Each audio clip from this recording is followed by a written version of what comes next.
Bom, então vamos explicar aí como é que a gente fez o comando sequencial de uma fresadora, né? Pelo método passo a passo, e como foi implementado, e vamos simular também no Click 02 esse sistema funcionando. Acredito que seja importante destacar que então o programa foi feito em cima da nossa aula 26, né?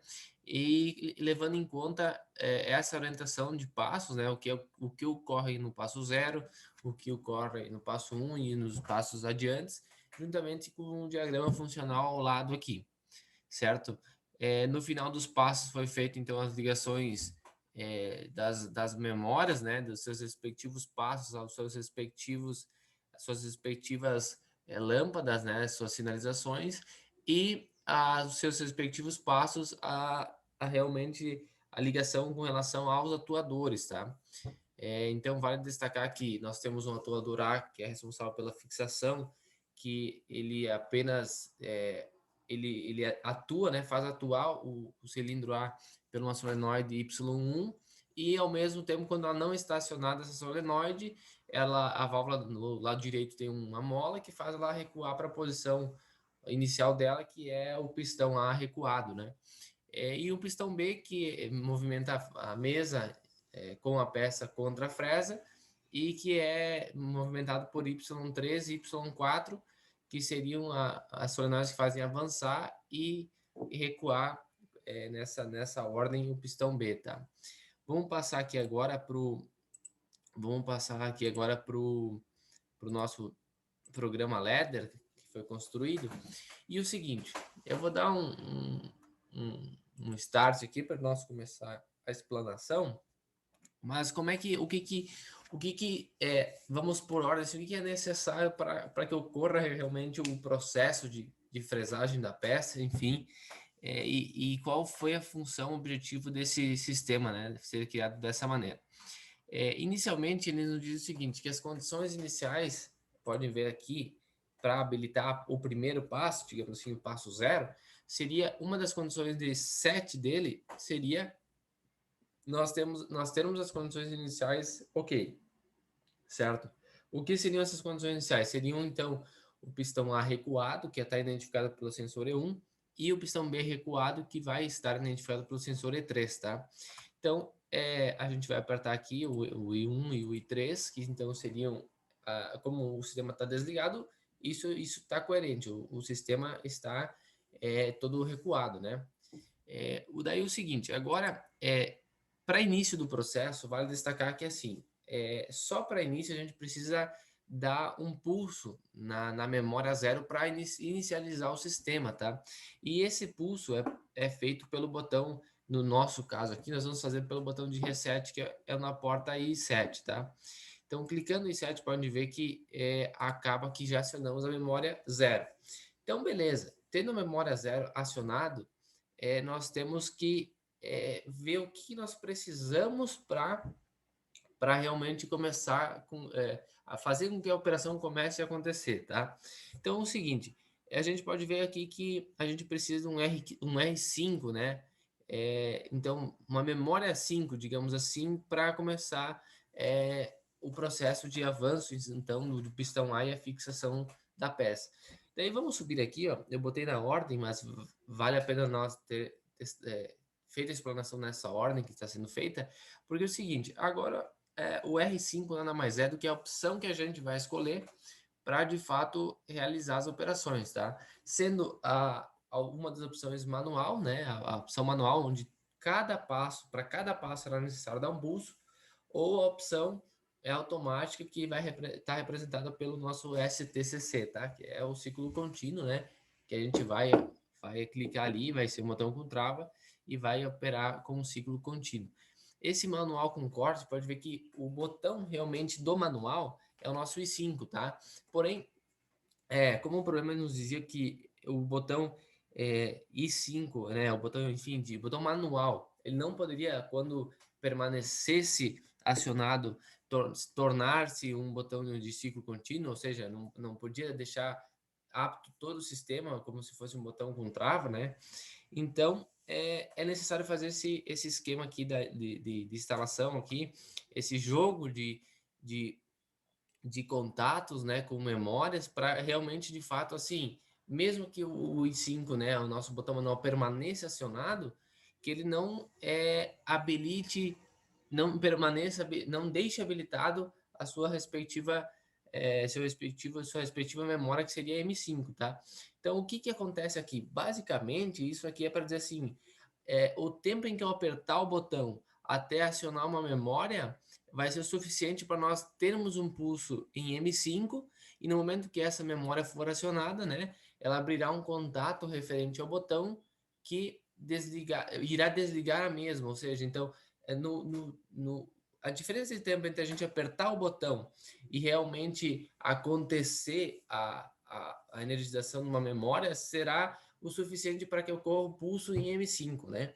Então, é basicamente dessa forma com que se dá o pulso e se permanecer acionado, não irá pulsar uma vez e não ficará em modo contínuo, né? Então, é o seguinte, aqui a gente viu aqui que nossa função de set, então, seria essas aqui, né? Nós termos em mãos esse passo anterior, né? O que o passo anterior seria o último passo, e ter as condições iniciais, né? Ter o botão de reset como passo para set da memória zero, né? Considerem esse M0 aqui, tá? Esse M1 é só porque a gente não tem M0 aqui no sistema, então eu botei, sempre vai ser um a mais, mas todos estão com a nomenclatura correta aqui. E o botão de emergência. Da mesma forma, o que vai resetar a nossa memória zero será o nosso passo seguinte, né? Que será a nossa M1, tá aqui a nossa M1, ó. Então, ela pulou para o próximo passo, ela vai desligar o passo anterior. Certo? Sem se enrolar muito aqui, então como é que a gente vai realmente começar a operação e fazer realmente a fixação da peça, né? Então, vai ser da seguinte forma. O que nós precisamos de set aqui? O passo anterior estacionado, então M0 estacionado, e nós temos selecionado o modo com que a gente vai querer operar, certo? Eu vou fazer o modo manual que fica melhor para a gente visualizar. Se acaso eu apertasse no nosso i06 aqui, que é o nosso botão de ciclo contínuo, o i5 ia ficar em todo o seu momento acionado aqui, o R5, né, o M5 ia ficar todo momento acionado, e nós precisaríamos só dar o restante das condições. Então, acho que fazendo pelo modo manual fica melhor para a gente fazer o entendimento da coisa. Então, vamos apertar no nosso botão I5, né? I05, e tu vai ver que vai dar apenas um pulso na nossa memória 5 aqui. Então, ó, apertei. Por mais que eu deixe ele apertado aqui, ele só deu um pulso. Então, vamos despulsar, né? Desclicar o botão, que é necessário isso para que na próxima etapa seja possível apertá-lo de novo, né? Então, tá. A frase, então, desculpa, o cilindro A de fixação, então, poxa, vamos avançar, né? Então, basicamente, acionou a memória 1. E por que eu estou falando isso? Vamos avançar. No final já vou mostrar como é que mais ou menos vai ser feita essa ligação com os passos e suas memórias a realmente a atuação dos atuadores, tá? Mas, enfim, então ele acionou a memória 1. A memória 1 a gente sabe que está associada, um dos passos que estão associados ao avanço, enfim, à fixação da peça, né? Então é o seguinte, como aqui a gente mandou, por exemplo, assim, vamos atodorar, vamos fixar a peça, nós temos aqui essa condição A aqui, essa condição E1, né, a condição I localizada no I01, não é mais verdade, porque como ele avançou, todo avançou, ele então não está mais no início de curso, certo? Então, beleza. Então, aqui está a função de set, né? Então, está no passo anterior e ter essa condição. E as de reset, então, vai resetar a memória 1 quando eu estiver no passo seguinte, ou apertar no botão de reset, ou apertar no botão de emergência. Tu vê que o único passo que dizia assim, não, o reset vai atuar o botão de reset vai atuar como set na nossa memória zero, realmente para iniciar o sistema, né, dar aquele pulso de início. No restante vai ser todos ligados ao reset da memória. Então tá, nós estamos aqui. Então vamos supor aqui para nossa analogia de entendimento, então a gente mandou o pistão lá avançar para fixar, né? Tá com a peça lá, ele chegou na peça, apoiou a peça. Então o que que é necessário para a gente fazer, irmos para o passo 2? Então é necessário nós estarmos com a memória um passo anterior habilitado, isso é uma verdade. É necessário o atuador A estar no final de curso. Então, beleza, a gente sabe que por um determinado tempo, né, ele vai chegar no seu final de curso, que será o nosso botão I02. Então, beleza, passou a ser uma verdade. O sensor de final de curso identificou isso. Novamente, a gente precisa do modo de operação. É que nem eu falei anteriormente, se a gente tivesse apenas clicado no I06 lá e deixado ele apertado porque é um botão com trava, a gente não teria esse detalhe para fazer agora. Mas como a gente está fazendo modo manual para realmente demonstrar de uma maneira mais clara o funcionamento, é necessário novamente nós clicarmos no botão o manual cortado, né? Que seria então apenas o pulso para passar para o próximo passo.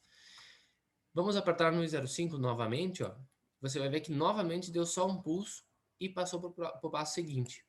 Então, vamos soltar ele, né, para fins de continuar depois fazendo os passos. Então, ele desativa o passo M1 e ativa o passo M2. Então, seja o quê? Nesse passo, a gente pode fazer analogia, como eu botei aqui um textinho do lado da memória 2, né, que seria o de avanço da mesa com a peça contra a fresa, né? Então, o que foi a nossa condição de set para esse caso foi realmente a gente ter o M2, né, que seria o passo, desculpa, a memória 1, né? Vamos ler sempre aqui embaixo. A memória 1, então o passo anterior, a condição para que isso aconteça, né, que seria a condição de funcionamento e o sensor. Beleza. E da mesma forma como no anterior, o que vai resetar essa memória 2 vai ser o passo seguinte, o botão de reset e o botão de emergência, certo? Pronto. A gente mandou fresa, vamos nessa, vamos avançar aí para fazer o serviço. O que vai identificar então, agora que a fresa realmente, a mesa avançou contra a fresa e fez a operação? É o nosso sensor de final de curso B. Então, é o E4, né? Que então o nosso sensor que vai dizer assim, ó, o cilindro B avançou, então um B+, eu botei ele porque ele quer dizer que ele avançou, e o E4 identificou que ele chegou no final de curso. Então, se ele mandou a gente avançar aqui, a gente já vai ter que o nosso I03, o nosso I03, né, que seria o sensor de início de curso do B, já não é mais coerente aqui. Porque se ele já avançou, já iniciou um processo de avanço, já não está mais no início. Certo? Então, beleza. Ele chegou no final de curso, chegou no sensor E4, então vamos acioná-lo aqui. E, novamente, o que é o critério? É a questão do atuador. Assim, como é que a gente...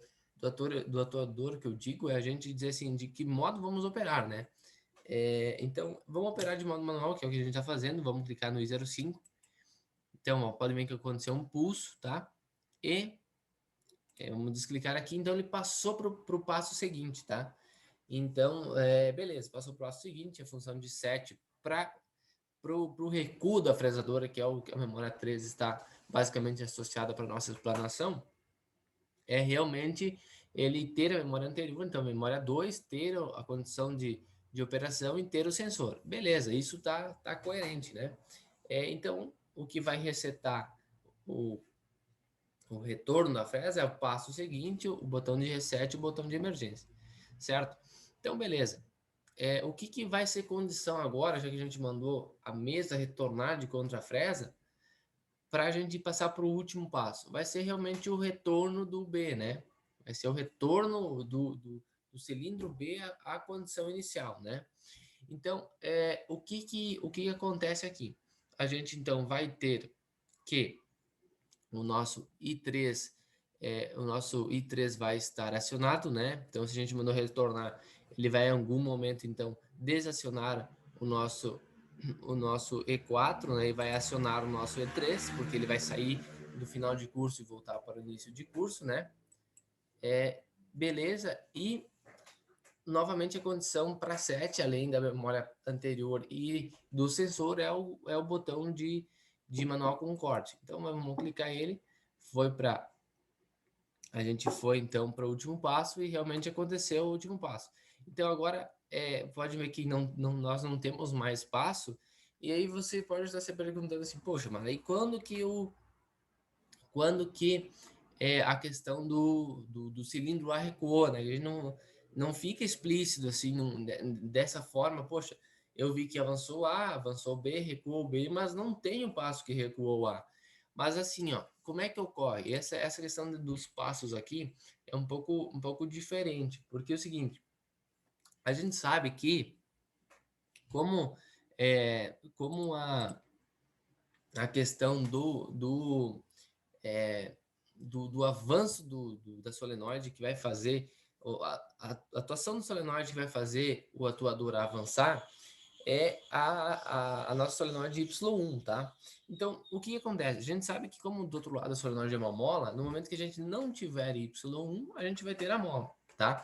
Logo, se a gente tem que ter durante todo o período que for necessário, Y1 atuando para não fazer o pistão A recuar.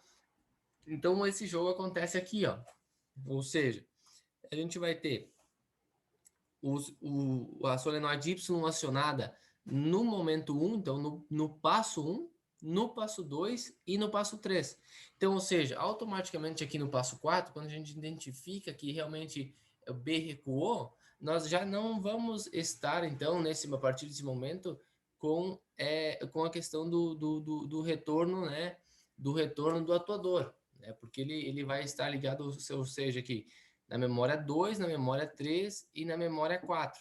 Então, quando isso, a partir da memória 4, ele retornar para a memória anterior, para a memória seguinte, isso vai acontecer que nesse momento nós realmente vamos ter a mola atuando e ele retornando para o seu início de curso, enfim, né? Estando novamente as condições iniciais de acordo. O nosso fresamento, então, que acontecerá pelo atuador B, né, que é a solenoide que vai fazer o atuador B avançar, vai ser a nossa solenoide Y3, que só será necessária no momento do passo 2, que vai ser dado pela memória 2. E, assim como no passo 3, né, enfim, no acionamento da solenoide Y3, a solenoide Y4 vai atuar apenas na memória 3 e no botão de emergência, ou seja, poxa, ela vai atuar no passo, ou quando a gente apertar o botão de emergência, vai fazer com que seja estando começando a fresar no meio do processo ou no final, ela retorne, ou seja, ela tire a peça de contra a fresa, né? Então aqui é o seguinte, aqui a gente tem uma simbologia que cada passo teria que acionar uma luz, né, em uma saída. Então passo 0, luz M0, enfim, tá associado aqui, certo? Aí é o seguinte, quando todo o ciclo se acaba, a gente tem que a nossa condição inicial volta a ser verdade de novo, porque o pistão A, como ele acaba retornando, né? Como eu expliquei anteriormente, vai ser uma verdade, vai ser identificado pelo sensor, e o B, novamente, como a gente viu no decorrer dos passos, também vai ser uma verdade. Isso sendo uma verdade, logo volta de novo, então nós estamos de novo na memória 0, então a gente está aptos a iniciar de novo o processo, né? Não sendo agora necessário clicar no botão de reset, certo? A questão agora é o seguinte, a gente então tem a condição inicial, já está ativa a memória M0, a gente precisa escolher a forma de atuar, né? Vamos botar o I6 aqui, só para a gente fazer até uma parte do passo. Então, ó, apertei I6 manual, vai ficar clicado porque é um botão com trava. A gente foi para parte 1. E assim vai ser como a gente já falou. A gente tá, então, ó, já mandou, pulamos da 0 para 1, a fresa já avançou, acaba que o nosso sensor E1 aqui já não é uma verdade, porque já avançou. Então, e assim, ó, vai para o passo seguinte de novo. Pode ver que agora a condição inicial já está, já é uma verdade, que não preciso clicar novamente. Então, agora aqui vai atuar apenas, vai depender apenas dos atuadores para realmente fazer toda a função, tá? O que eu quero mostrar aqui? Que o nosso botão de emergência, né? Vamos botar aqui, ele pode ver, o funcionamento para todos os passos vai ser similar. Mas então, um botão de emergência que é o I08, quando clicado, vai desacionar qualquer passo que esteja, né? Então, nós vamos clicar no I08, ele desaciona. Nós estávamos no passo da memória 1, passo 1. Mas em qualquer que fosse que a gente esteja, ó, pode ver que ele está acionando para desligar, né? Embora não esteja ligado, caso estivesse, iria desligar. Certo? É, mais ou menos a explanação é essa aí, a forma de pensar é um pouquinho diferente, né? Mas tá de acordo com o que estava ali no slide e eu acho que o entendimento foi feito dessa forma com que foi explanado.